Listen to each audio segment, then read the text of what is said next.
সূরা মাইদা আয়াত নং ১০৯। স্মরণ করো যেদিন আল্লাহ রসূলগণকে একত্র করিবেন এবং জিজ্ঞাসা করিবেন, তোমরা কি উত্তর পাইয়াছিলে?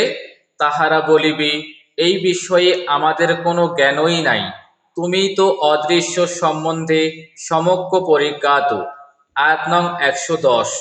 স্মরণ করো আল্লাহ বলিবেন, হে মারিয়ম তনয় ঈসা, তোমার প্রতি ও তোমার জননীর প্রতি আমার অনুগ্রহ স্মরণ করো।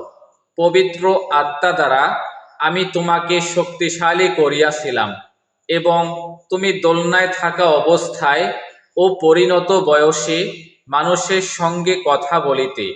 তোমাকে কিতাব, হিকমত, তাওরাত ও ইনজিল শিক্ষা দিয়াছিলাম। তুমি কর্দম দ্বারা আমার অনুমতিক্রমে পাখি সদৃশ আকৃতি গঠন করিতে এবং উহাতে ফুৎকার দিতে, ফলে আমার অনুমতিক্রমে উহা পাখি হইয়া যাইত।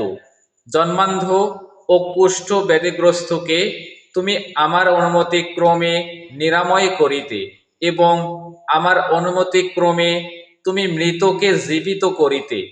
আমি তোমা হইতে বনি ইসরায়েলকে নিবৃত্ত রাখিয়াছিলাম। তুমি যখন তাহাদের নিকট স্পষ্ট নিদর্শন আনিয়াছিলে, তখন তাহাদের মধ্যে যাহারা কুফরি করিয়াছিল তাহারা বলিতেছিল, ইহা তো স্পষ্ট জাদু। আয়াত নং ১১১। আরও স্মরণ করো আমি যখন হাওয়ারীদেরকে এই আদেশ দিয়াছিলাম যে, তোমরা আমার প্রতি ও আমার রসূলের প্রতি ঈমান আনো, তাহারা বলিয়াছিল, আমরা ঈমান আনিলাম এবং তুমি সাক্ষী থাকো যে আমরা তো মুসলিম। আয়াত নং ১১২।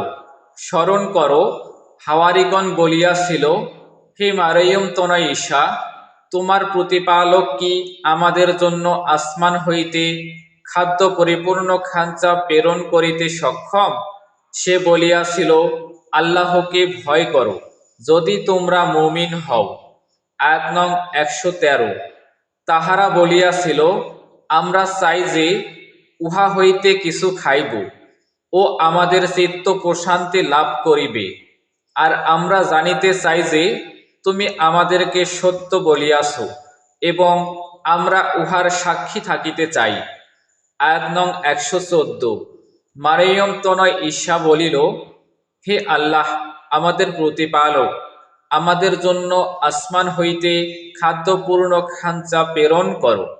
ইহা আমাদের ও আমাদের পূর্ববর্তী ও পরবর্তী সকলের জন্য হইবে আনন্দোৎসব স্বরূপ এবং তোমার নিকট হইতে নিদর্শন, আর আমাদেরকে জীবিকা দান করো, তুমিই তো শ্রেষ্ঠ জীবিকা দাতা। আয়াত নং ১১৫।